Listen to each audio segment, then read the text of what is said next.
Meanwhile, Dr. Pimple Popper is back with all new episodes of showcasing some of the most outrageous cases yet. And we will warn you, if you're eating breakfast right now and you don't like gross things, you might want to look away. You're kind of complicated. Now, there's always a risk that I can't take it off. I think the best survival is just like making it like a regular earlobe. But that's not aesthetically pleasing to me, so. So one of America's top dermatologists, you know her, Dr. Sandra Lee. She is more commonly referred to as Dr. Pimple Popper. She's rolling up her sleeves, taking us along for the ride as she treats patients with skin conditions that are preventing them from feeling their best. She joins us now to talk all about it. It's good to see you. Happy New Year to you. Season number 5. I know. Time flies. I mean, that's a lot of pimple popping. That's a lot of pimple popping, and really does say that people like to watch really gross things. Let's be, you know, I watched even just a clip this morning, and I'll be honest, like it made me nauseous. I had to look away. You are so calm, cool, and collected. Is there ever anything that affects you?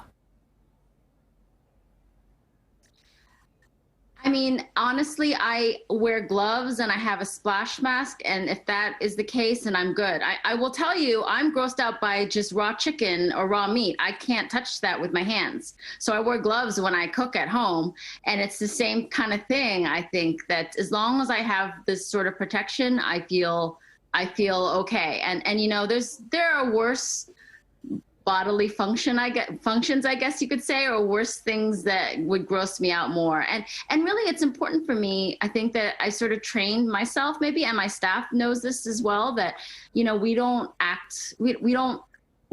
feel grossed out because we don't act grossed out, because I think that that's something that is really important to show respect to your patients and make sure that they, you know, they're already embarrassed to come see you in the first place. So for you to say, oh, that's disgusting or that smells, I mean, that's not going to make them feel good about themselves. Right. You are so right. And these people, you can sense the emotion with every case. I mean, they're really seeking you out as their savior. And, you know, we were talking about this down in the newsroom. What's the reason that people give that they've waited so long to finally address something like this?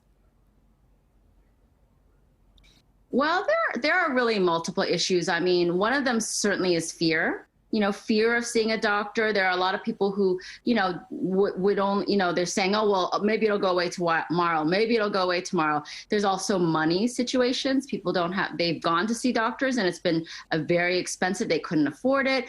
They're working. Maybe they have a couple of different jobs. They're in school. They can't get away to be able to see a doctor.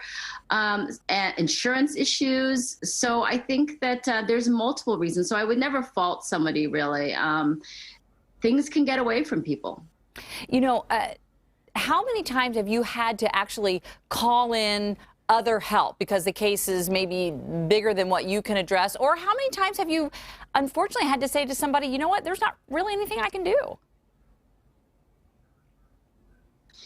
I mean, there definitely are situations in both of those types of situations. I'm certainly not the person that can, you know, do everything. And there's a lot of things that may actually look more benign in real life, but may be malignant or may be much more complicated and something that is not within my domain. I mean, I am a surgical dermatologist, but I stay within that realm. You know, I'm not going to go into muscle. I'm not going to go into bone, anything deeper. I'm not going to go into any internal, you know, organs or anything like that. So I think that there's certainly things that are not within my domain. But my goal is really, if somebody comes to see me, I'm hoping if it's not me that can take care of them, I'm hoping I can find somebody else. And you know, a lot of the things that you see on the show are me dealing with a lot of the benign growths, even though they're maybe really quite large. So they're not life-threatening. But, you know, as a dermatologist, we definitely do deal with some life-threatening skin conditions.